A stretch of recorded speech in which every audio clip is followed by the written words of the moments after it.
tema dessa noite é o corpo que alimenta o corpo. Nessa manhã, o corpo que alimenta o corpo. Bom, Lucas capítulo 22, 19 e 20. Semelhantemente, tomou o cálice depois da ceia, dizendo: este cálice é o novo testamento no meu sangue, que é derramado por vós. E o 19. E tomando o pão, e havendo dado graças, partiu e deu-lhe, dizendo: isto é o meu corpo, que por vós é dado. Fazei isto em memória de mim. Eu gostaria também que nós lêssemos 1 Coríntios, capítulo 11. 1 Coríntios, capítulo 11, versos 23 e o 24.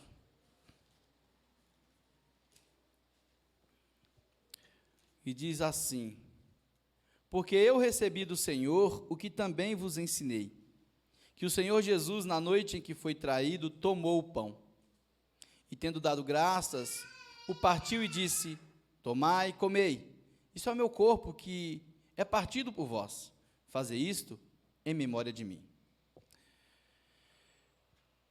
Meus irmãos, tudo que existe e se movimenta possui duas estruturas. Inicialmente percebível ou perceptível, e posteriormente também perceptível. Tudo.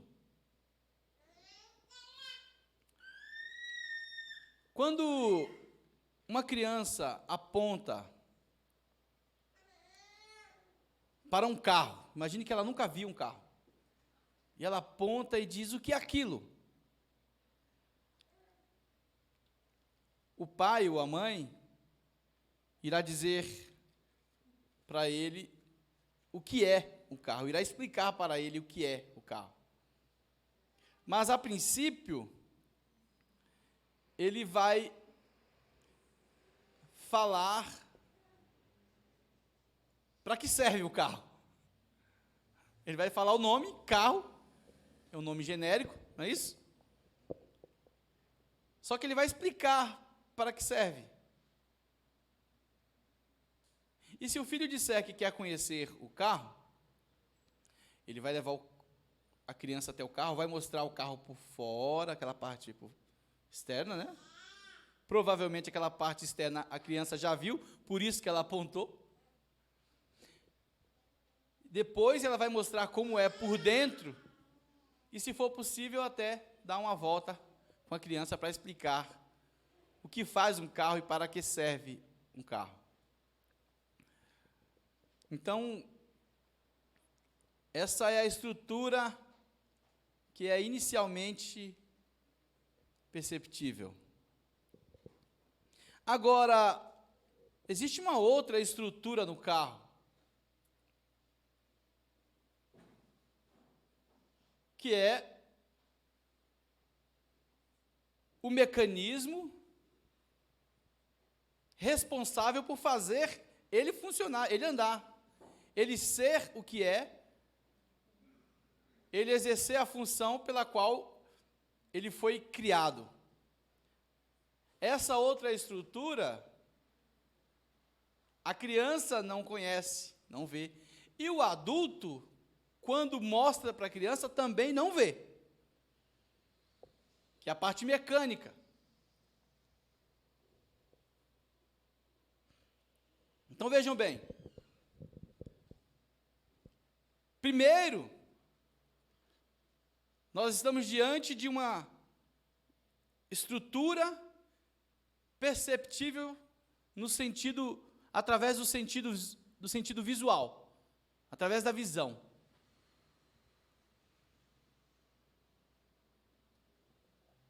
Certo? Depois você pode tocar nele. Mas existe também uma outra estrutura que você está convencido de que essa estrutura que faz esse veículo funcionar, ela não é fruto da sua imaginação. Não é fruto da tua cabeça. Não foi você que colocou isso em você. Apesar de você não ver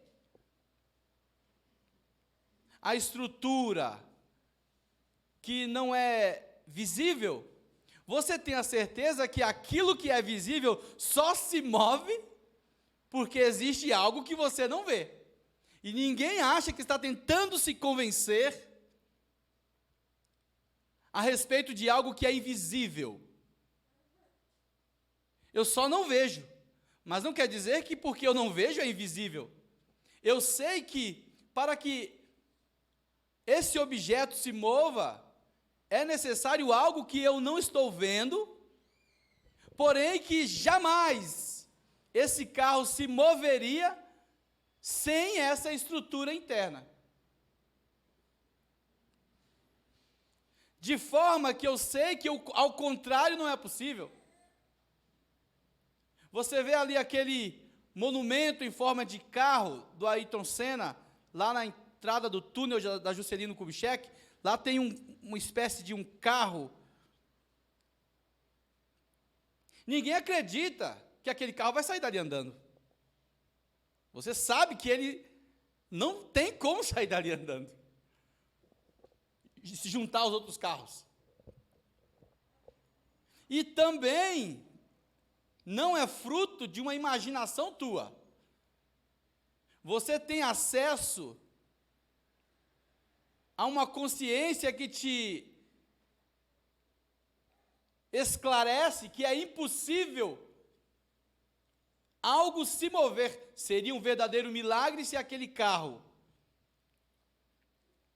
do Ayrton Senna, que é apenas um arquétipo, é apenas um monumento, se ele saísse andando, você se assustaria, porque você sabe que isso é impossível. É necessário que haja uma estrutura interna que faça esse objeto se mover. Da mesma forma, ao contrário, o que você vê se movendo, você tem a certeza que ele só se move porque ele precisa de uma estrutura que permita que ele se mova. A existência da humanidade, do homem, é a mesma coisa. Ela se dá através de duas estruturas. Primeiro, aquela que é perceptível, e depois aquela que você não percebeu inicialmente, da mesma forma.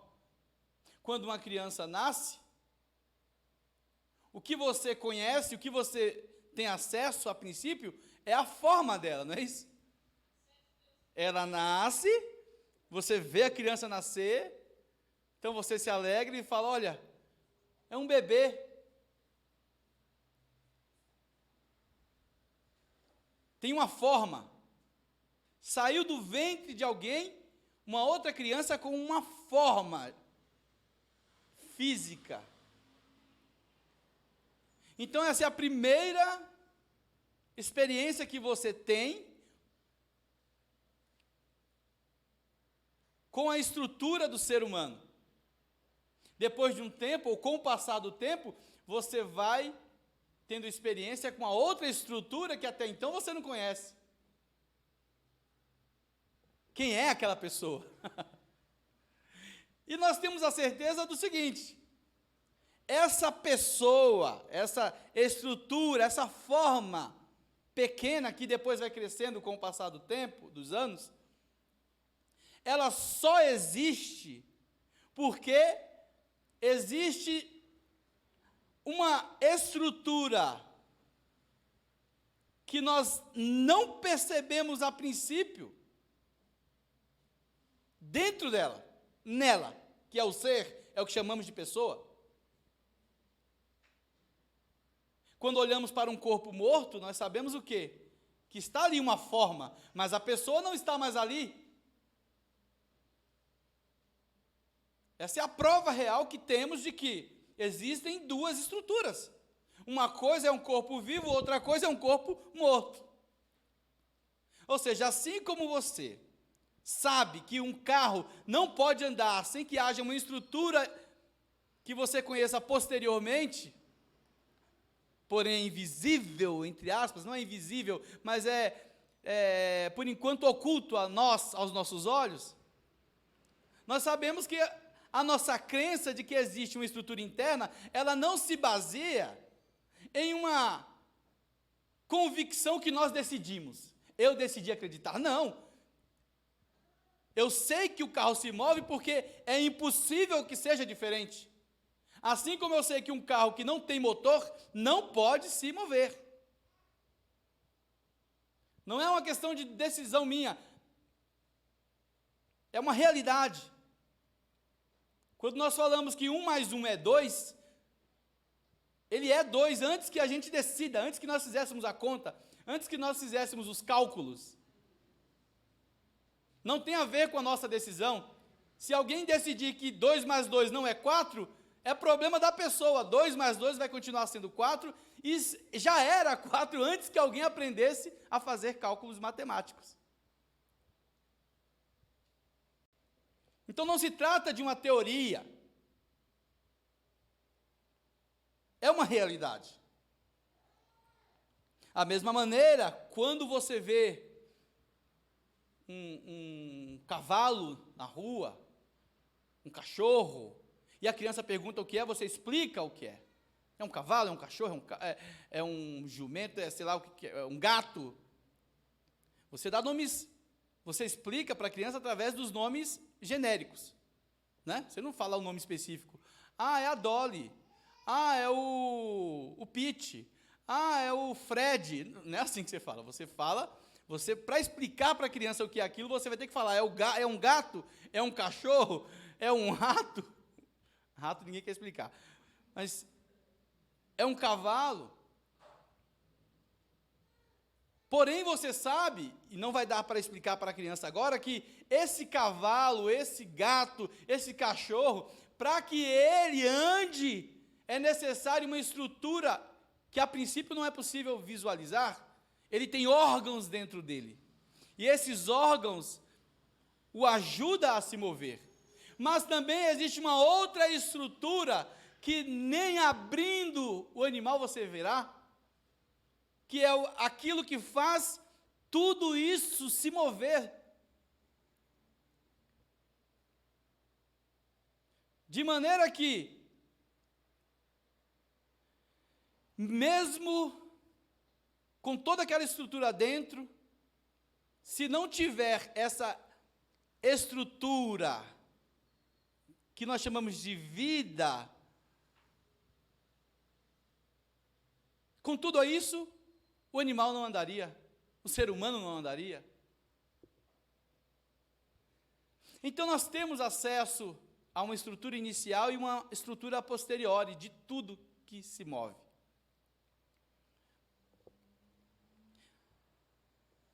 Porém, quando nós falamos de um carro, por exemplo,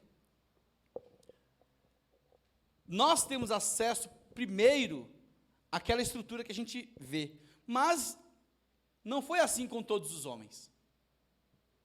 E apesar de termos acesso visual primeiro com a estrutura exterior, nós sabemos que antes dessa estrutura exterior foi necessário o sentido oposto. Alguém teve que montar aquilo ali. Alguém teve acesso com as peças, quando ainda não era um motor, e foram juntando aquelas peças.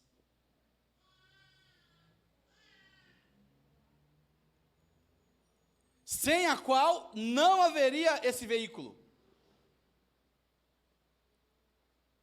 Algum ser humano teve que juntar os pedaços e, através dessa junção de pedaços e de partes, foi possível chegar aonde chegou. A inteligência humana foi necessário para que aquele sistema que se move, ele viesse a existir. Foi necessário uma inteligência. que pensasse em algo que funcionasse a seu favor. Quando você olha para aquela cancela, quando você está passando na cancela do shopping, e tem aquela voz lá que diz, seja bem-vindo ao shopping tal, tal, tal. Não vou fazer propaganda do shopping, né? Seja bem-vindo ao shopping X. Deixe seu dinheiro. Ele fala alguma coisa assim, que eu esqueci como que é. Mas ele fala alguma coisa a mais, né?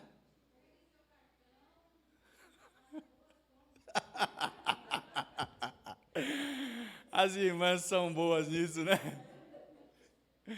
Pegue seu cartão e faça boas compras. Essa voz não vem da máquina. Não foi uma máquina do nada que decidiu falar aquilo. Alguém gravou essa voz. Nós sabemos disso. É a máquina que está falando? Não. Alguém inseriu a voz de uma pessoa naquela máquina. E de maneira que aquela máquina apenas reproduz a voz de alguém. Nós sabemos que não estamos falando com uma máquina. Nós estamos, de alguma maneira, se comunicando através da máquina, mas a voz que nós estamos ouvindo é de uma pessoa. Nós sabemos que existe um sistema ali. Se não houvesse a inteligência humana em ação, jamais haveria aquela voz. Então vejam bem.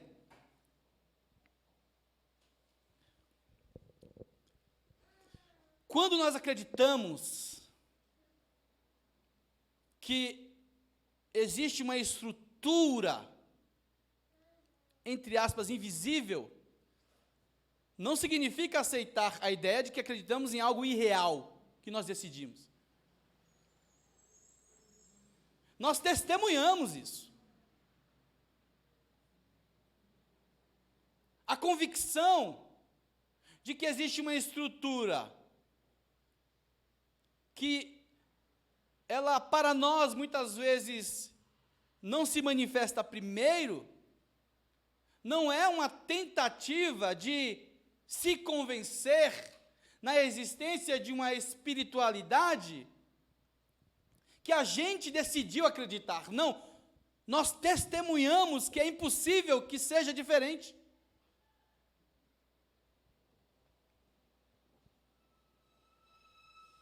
Então, observe uma coisa.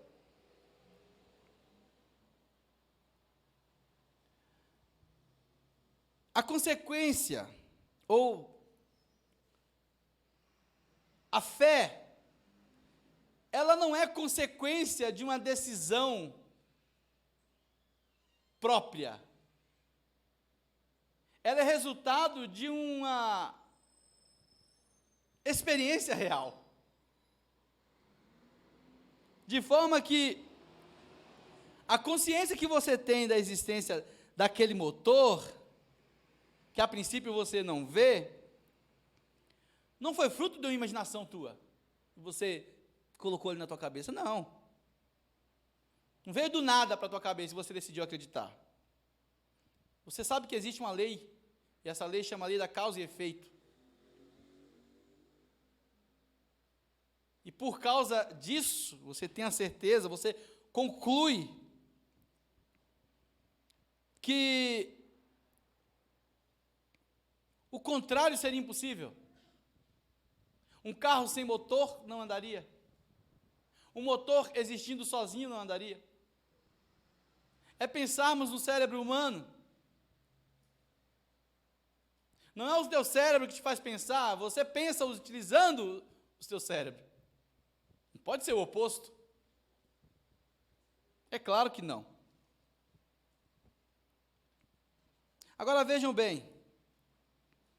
Jesus, ele aponta para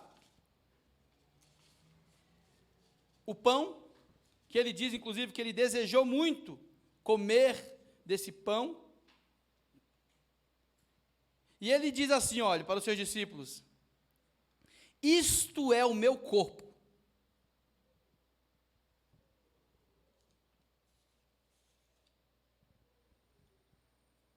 Observe no livro de 1 Coríntios, talvez você não leia, 2:27, talvez não seja necessário você abrir, caso você não queira, diz assim: ora, vós sois o corpo de Cristo, e seus membros em particular. A Bíblia fala que existe uma estrutura do corpo. E qual é essa estrutura? Nós.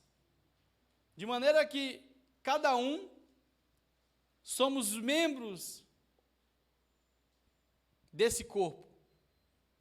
E aquilo que acontece entre nós, as reuniões, o culto, a maneira de viver, a maneira de existir, a maneira de expressar a Deus, a responsabilidade com que nós tomamos as ordens do Senhor, de forma que abraçamos a mesma causa, com toda a sinceridade da nossa alma, com a certeza de que não se trata de decisão da minha cabeça, e sim a experiência com a verdade, nos faz o corpo de Cristo. Então nós temos o corpo, a junção dessas pessoas, a reunião dos santos, a reunião do corpo de Cristo. Eu não sou corpo sozinho, eu só serei corpo junto com o outro. Eu sou um membro e juntos somos o corpo. Agora, esse corpo, ele pode ser um corpo sem vida. Assim como alguém que morre. O corpo está ali, mas a vida não há.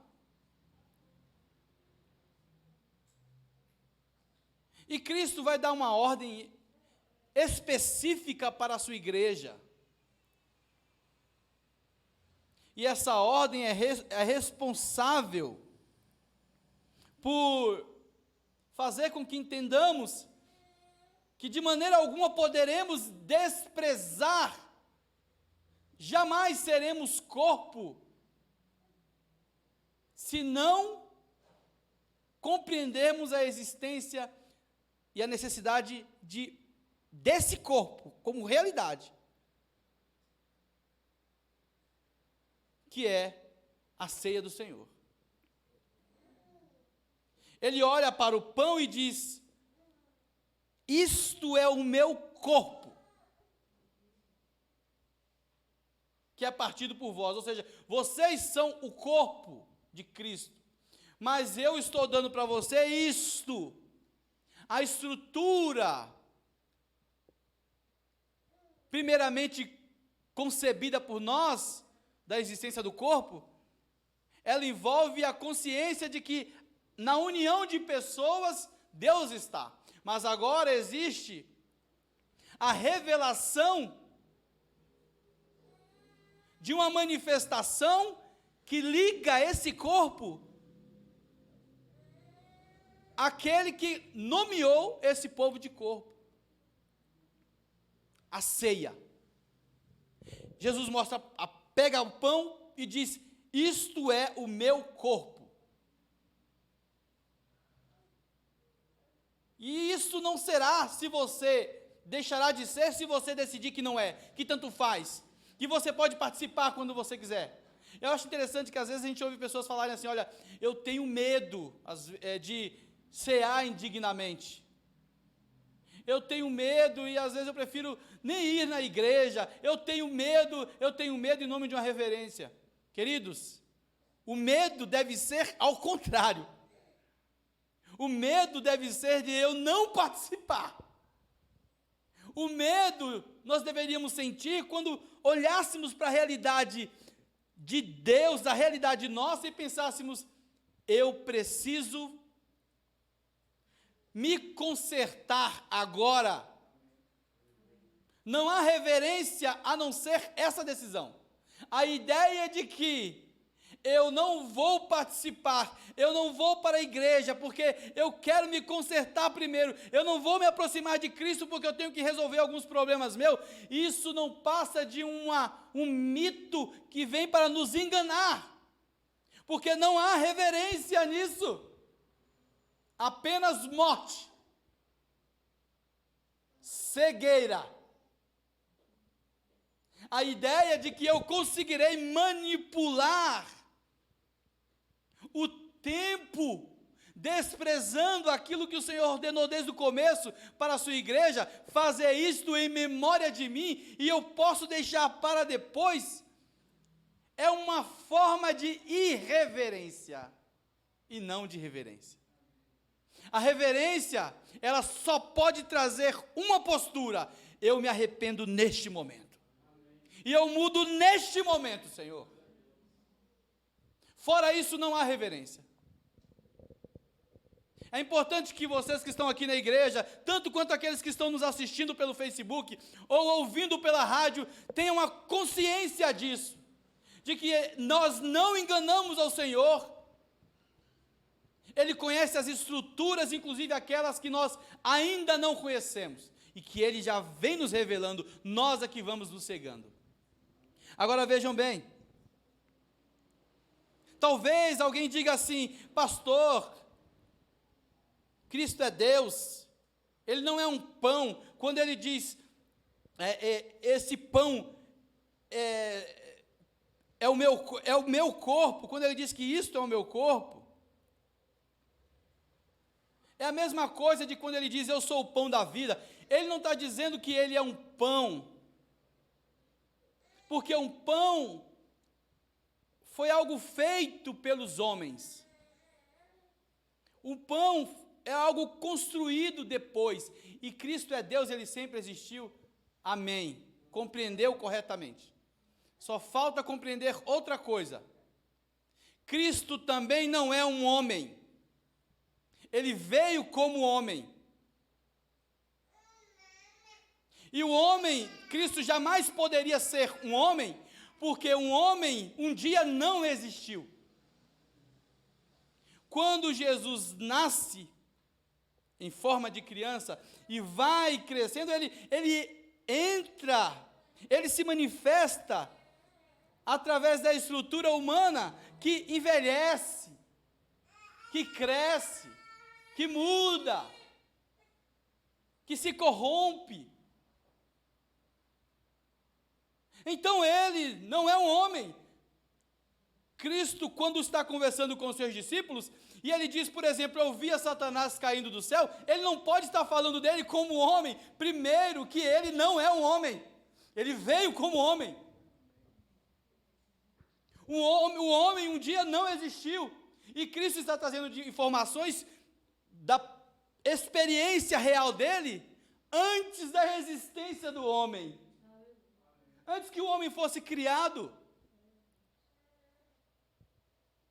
Sendo assim, quando ele diz, isto é o meu corpo, é importante que entendamos que ele está falando sério, não é um simbolismo aleatório, ou um simbolismo disfarçado, é realidade, isto é o meu corpo, que é partido por vós. Assim como ele se manifestou como homem, criatura, ser que existiu quando não existia, através da inteligência de alguém que existia anteriormente, eternamente, ele está se referindo também ao corpo, à ceia de Cristo, que não pode ser desprezada, que não pode ser trocada por um entretenimento qualquer, como se tanto faz como tanto fez. A Bíblia diz que é por causa disso há entre vós muitos fracos e doentes. As pessoas acreditam que apenas porque eu cometi erro. Não, é por causa do desprezo, a presença poderosa de Cristo, a manifestação dele na ceia, que há entre vós muitos fracos e doentes. Aqueles que selecionam entre aquilo que decidiram ter mais prazer e selecionam o tempo certo, ou o momento em que eles decidirão o que fazer no reino de Deus. Por causa disso, por causa da falta dessa consciência, da estrutura de Deus no corpo, para o corpo, há entre vós muitos fracos e doentes e muitos que dormem. Agora vejam bem, ele diz fazer isso sempre em memória de mim. A memória que está sendo construída, ela não pode ser construída nesse corpo cristão sem a fidelidade e a responsabilidade do cristão diante da ceia do Senhor. Porque foi o Cristo que disse, fazer isso sempre em memória de mim, ou seja, você não fará uma memória conforme você quer para Deus. Não é você que decide como fará essa memória diante de Deus. É você que tem acesso ao que está sendo revelado. Então, ou você aceita, ou você compreendeu a importância da maneira com que essa memória deve ser construída, ou você está vivendo um ledo engano. Um ledo engano. Fazer isso sempre em memória de mim. Ou seja, eu não dou autorização para vocês fazerem memória de mim de outra maneira, com outro ritual, de outra forma. Quando o Senhor diz, onde houver 2 ou 3 reunidos, em meu nome ali eu estarei, Ele não está te dando uma outra alternativa. Quando Ele diz, fazer isso sempre que vocês se reunirem, Ele não está te dando uma outra alternativa para construir essa memória. Não é nós quem decidimos como seremos o corpo de Cristo. Ele já revelou a única maneira com que seremos corpo de Cristo. É por isso que a casa de Deus é importante. O culto, cultuar ao Senhor na casa do Senhor é importante. É por isso que dizimar é importante. Não é porque o Senhor vai prosperar a tua vida. O que você vai fazer com a sua prosperidade? Nada. Contar para as pessoas que o Senhor te abençoou e que você está lá na frente, isso não te dará nada. Memória diante do Senhor, nada. Só tem uma forma, você compreender que existe uma estrutura revelada para que você seja o corpo de Cristo. E nisso você não pode desprezar o que Ele diz, isto é o meu corpo. Quando Ele diz isto é o meu corpo, você não pode interpretar diferente do que Ele diz. Nós não podemos interpretar diferente. Nós não podemos colocar outras coisas como mais importante. A cada ceia nós temos que quebrantar os nossos corações e entender, este é o corpo de Cristo. É uma verdade que eu não me dei conta, porque a gente acredita nessas expressões das pessoas que falam assim, olha, o corpo de Cristo é qualquer pessoa. Jesus é o próximo. Jesus é fazer isso pelo outro, Jesus é aquilo, Jesus é aquilo. Opa, não somos nós quem decidimos o que é Cristo. É Ele quem revela a memória como deve ser construída. E para o seu corpo Ele diz, fazer isto sempre. Sempre. Não se trata de algo opcional.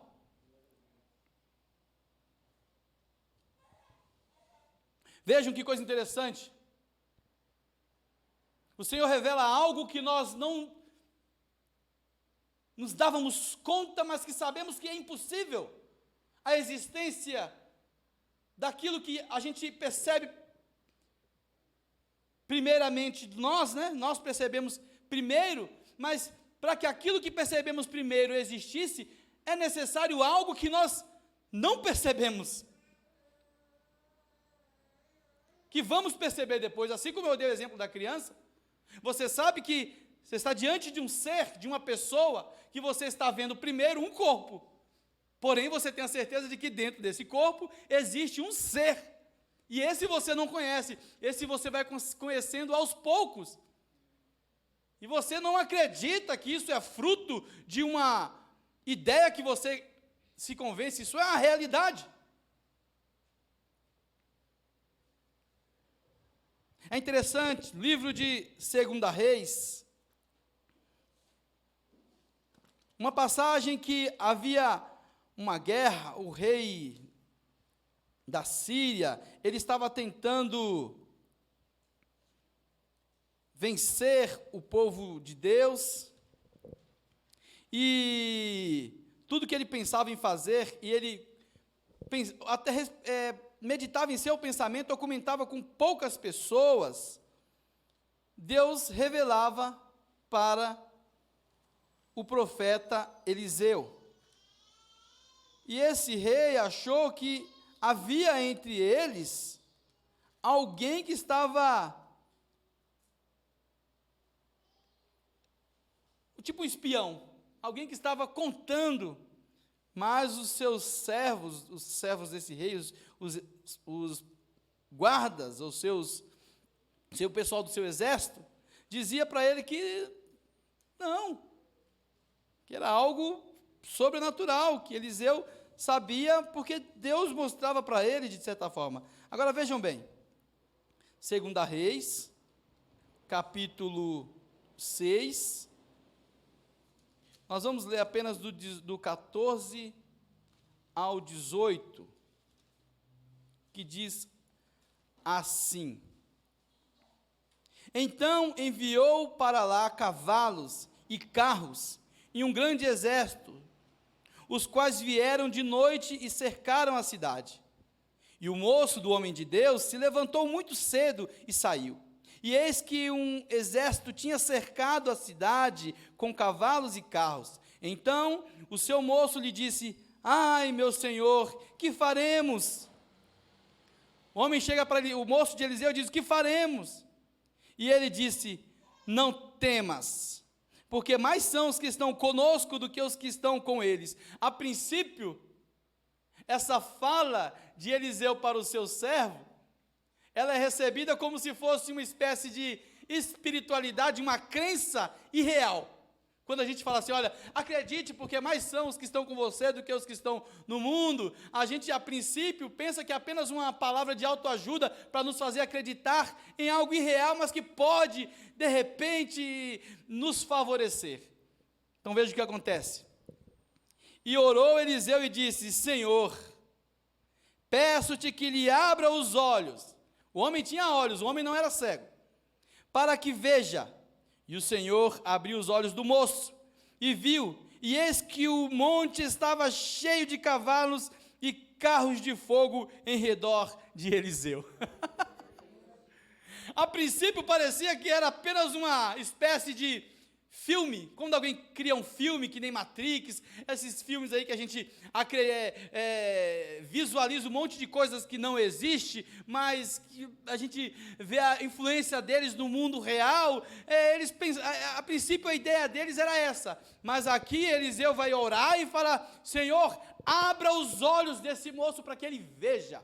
Ou seja, o que ele está vendo inicialmente é parte da realidade. Existe uma realidade que ele ainda não viu. Abra os olhos dele, Senhor. E quando ele abre, o Senhor abre os olhos desse homem, ele vai ver que existe um exército que ele não via, mas esse exército é real.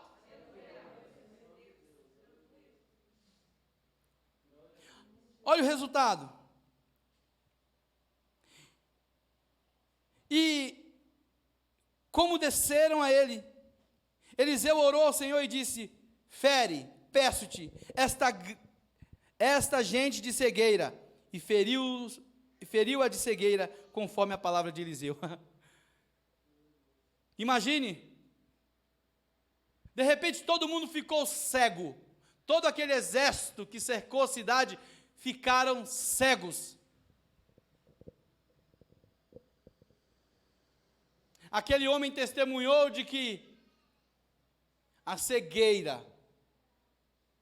a qual aquele exército foi acometido, não foi uma coisa que veio do nada. Ele testemunhou da existência de um outro exército real.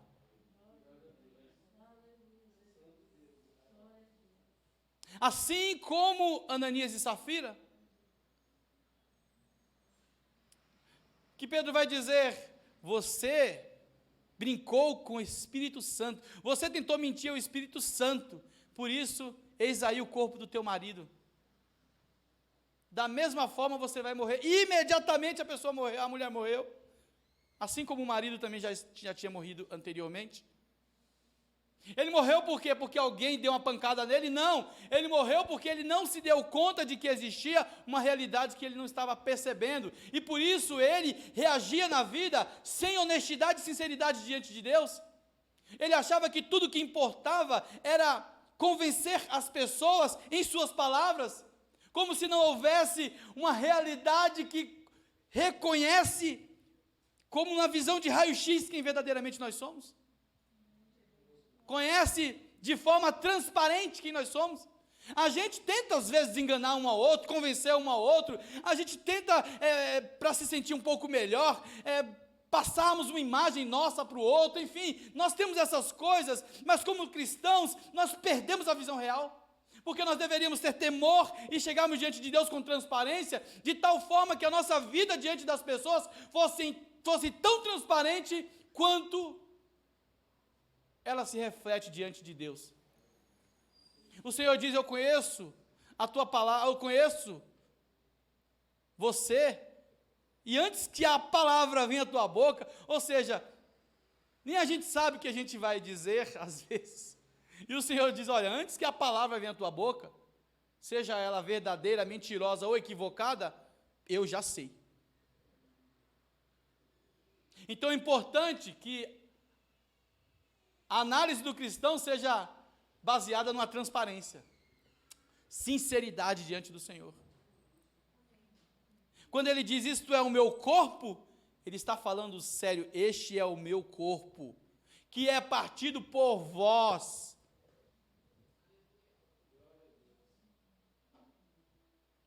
É dado a vós. Fazer isto sempre, não é quando vocês quiserem, não é como vocês quiserem, é fazer isto sempre em memória de mim. Se vocês não fizerem isto sempre, não haverá memória. Se vocês não forem pessoas que estão sempre na casa de Deus, cultuando com alegria, feliz, desejando que sua família esteja ali também, que os seus amigos, que aqueles que passam pela sua vida também estejam ali, você não está fazendo memória do Senhor. Se você não for alguém que honra, que reverencia a casa de Deus, que reverencia a ceia do Senhor, porque acredita que isso é apenas um símbolo qualquer, você não está fazendo memória.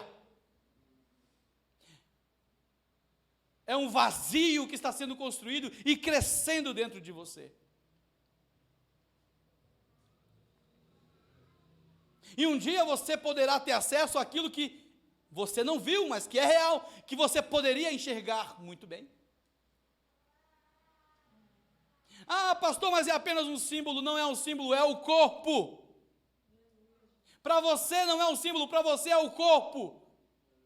Quando os discípulos estão vendo Cristo, eles estão vendo o corpo, mas eles estão vendo Cristo. Eles não podem decidir pensar diferente. Eles estão diante de um corpo que foi gerado através de um fruto, mas que o fruto de um ventre, mas que existia antes de ser um corpo, e eles não podem pensar que não é o Cristo. Eles estão vendo ele andando para lá, eles sabem de quem ele é filho, eles sabem tudo a respeito do Cristo, mas tem coisas também que eles estão sabendo que vai além da sua imaginação. E o que é? Ele é Deus, Ele não é um homem. De maneira que quando participamos da ceia, nós estamos participando do corpo de Cristo, não é de um pão qualquer. Agora vejam bem, meus irmãos. Deus é poder, é ato puro, poder. Quando no livro de Apocalipse, nós não vamos ler, mas você pode ler depois, no capítulo 1, João tem a visão, e aí quando ele olha para trás, ele vai ver um homem, Cristo, se manifestando, como alguém que tem olhos como chamas de fogo, cabelos brancos como a neve,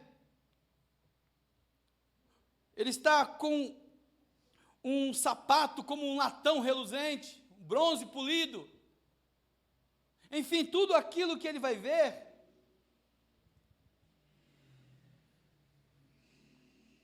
são coisas criadas, ainda que em uma potência elevada, são coisas criadas. É a revelação para aqueles que o servem da manifestação real do Cristo, mas ainda ali, que é uma revelação fenomenológica da realidade da manifestação de Cristo, ainda ele está se manifestando através das coisas criadas. É uma manifestação do seu poder, mas ele é muito mais do que tudo aquilo que João está vendo. Porque aquilo que João está vendo, ele sabe de alguma maneira o que é. Ele conhece a matéria, ele sabe o que é um cabelo, ele sabe o que são olhos, ele sabe o que é chama de fogo, tudo são coisas que existiram depois. Ele sabe o que é um bronze polido. Mas ele não sabe quem é Deus. E Deus vai se manifestar para ele. Cristo vai se manifestar no livro de Apocalipse dessa maneira. Mas ele é muito mais do que tudo isso. E João não pode pensar diferente. Ele sabe, é o Cristo. É o Cristo que se manifestou. Assim como ele se manifestou antes, as teofanias, em que ele se manifestou como um anjo. Jesus não é um anjo. Quando a Bíblia diz que ele é o anjo do Senhor, é uma forma de nos fazer entender que é um ser celeste, totalmente superior a nós, de maneira que palavras não dá para se expressar. Então usa-se a expressão o anjo do Senhor, mas o anjo é um ser criado. E os seres criados só compreenderão as linguagens criadas, porque até aquilo que a gente fala, um dia a gente teve que aprender. A gente aprendeu a falar, a gente aprendeu a ler, mas essas coisas não existiam um dia. Deus é quem foi nos ensinando a ter o contato com a realidade. De maneira que nós temos a real convicção de que as coisas não podem acontecer de uma maneira diferente. Nós não podemos achar que existe um mundo material e um mundo espiritual como se fosse algo real e algo irreal. Não. Só se for no sentido contrário. O real é aquilo que nós ainda não vimos. O carro funciona porque tem algo nele que eu não consigo ver daqui. Mas eu sei que sem aquilo, esse carro não andaria. Quando o Senhor fala que existe um corpo, que é dado ao corpo, este é o meu corpo que é partido por vós, o corpo de Cristo, não tem como ser cristão que constrói uma memória de Cristo de outra maneira. Fazer isso em memória de mim. Nós vamos cear nessa noite. E você que está nos ouvindo pela rádio ou pelo Facebook, a consciência é toda sua. Toda sua. Diante do Senhor.